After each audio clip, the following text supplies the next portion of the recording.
Welcome to this new video from the ASAR 3D channel. In this video, we'll see how to use motion blur, the ID mask node, the ghost, fox glow, and streaks options of the glare node to replicate the animation below.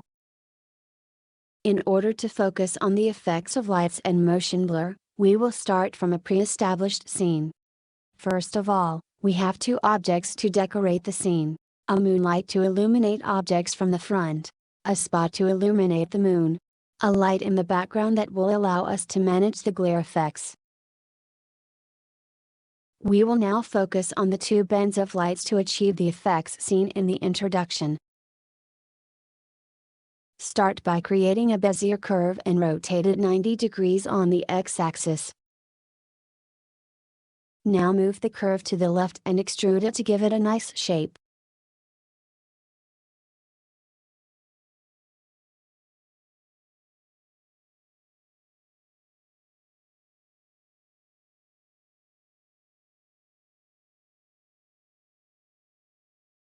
Duplicate the curve.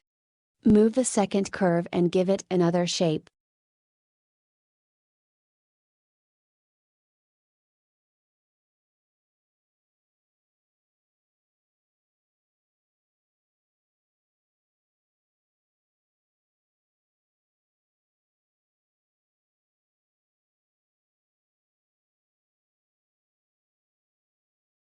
Now select the first curve and add two shape keys. Select the second shape key to be able to indicate the final movement of the shape. Now modify the shape of the curve.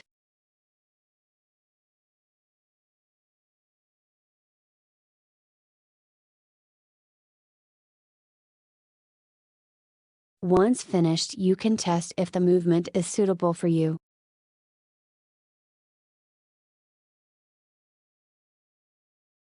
Now do the same with the second curve, but give it a different shape.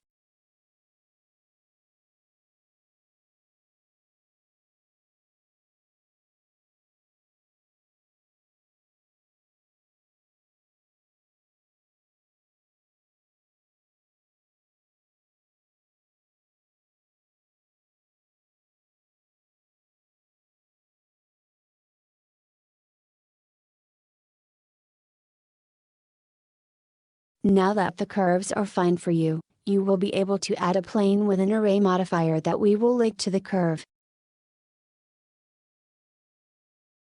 So add a plane with Shift-A, rotate it, and resize it so it's the height of your band of light.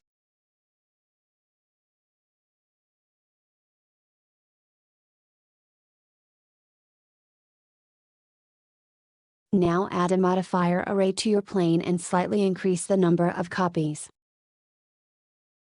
Also add a curve modifier and link your plane to the first curve, then move your plane to the start of the curve. Increase the number of copies in the array modifier to cover the entire curve.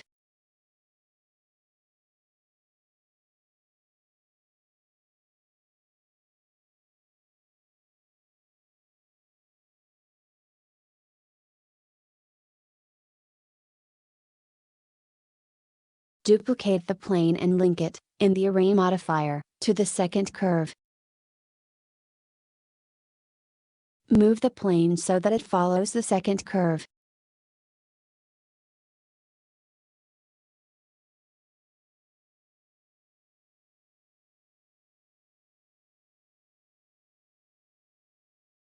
To make it easier to create the material, you'll now apply the changes to the array modifiers.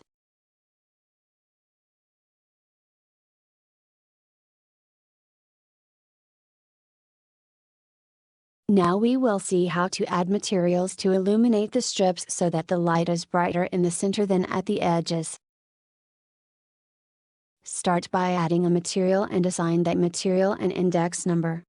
We will have this number when compositing.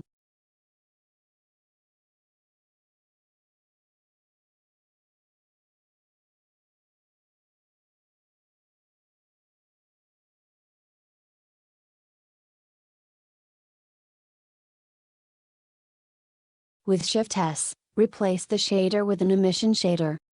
Give it a value of 10. Add a mix shader node and give it colors for the gradient.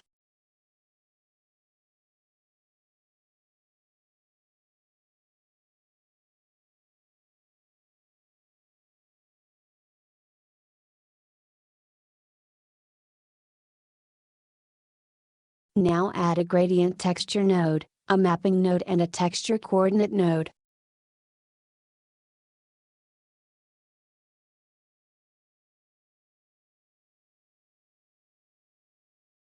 Change type to texture and choose UV coordinates.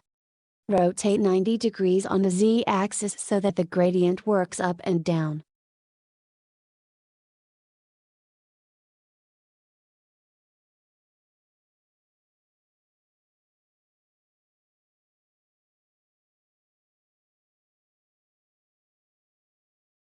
Now add a color ramp node between the gradient texture node and the mix node.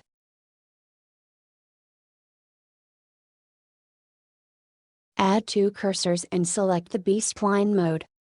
Configure the sliders so that the center is white and the edge is black.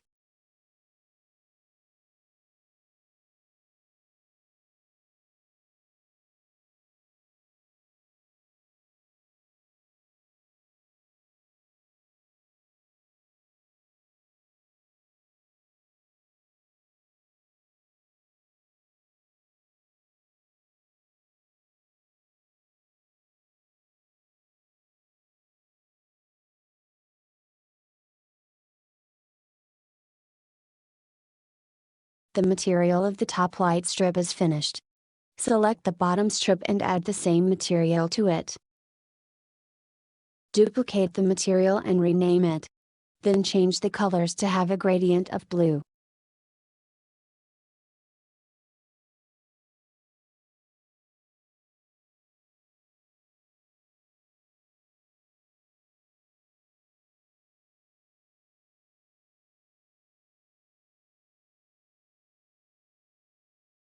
In the View Layer properties, activate the material index so that it is available during compositing. In the Render properties, enable the Motion Blur option so that it is taken into account when rendering. Give it a value of 10. We will now take care of the compositing and, in particular, of the ID mask to select only the light bands. Of the glare node to understand the effects of Fox glow, ghost and streaks modes. And of the denoising node to smooth out imperfections. First, link the ID mask node to the render layers by the material index. Indicate the index number at the ID mask node level. Now only bands are selected. Add a mix node and select multiply. Link the render layers to the mix node.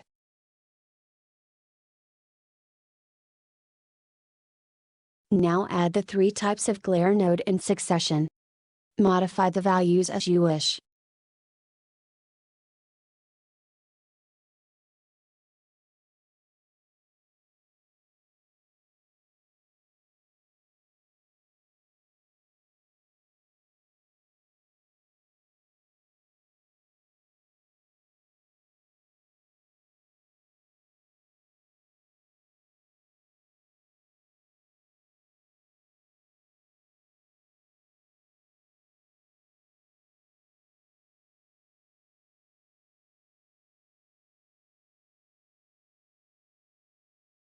Add the second mix node, in order to link the render layers, including the entire image, to our selection by ID mask.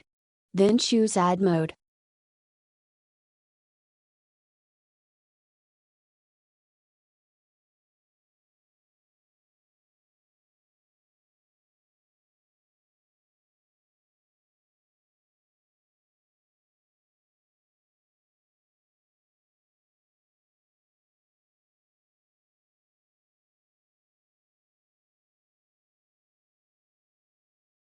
To finish and to correct the imperfections related to the movements, add a denoise node.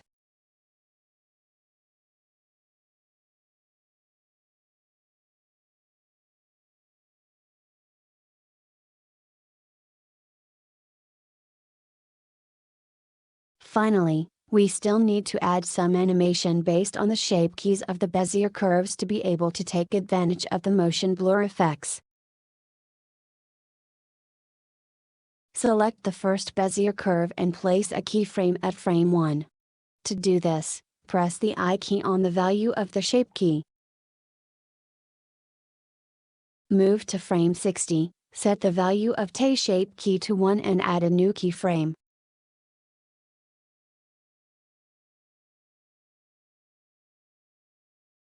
Repeat the same operation with the second Bezier curve.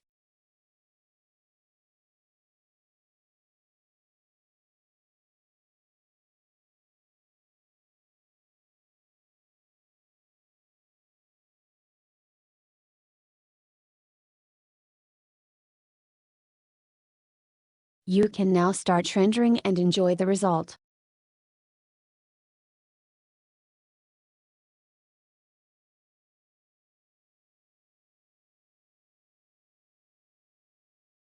Thanks you for watching this video.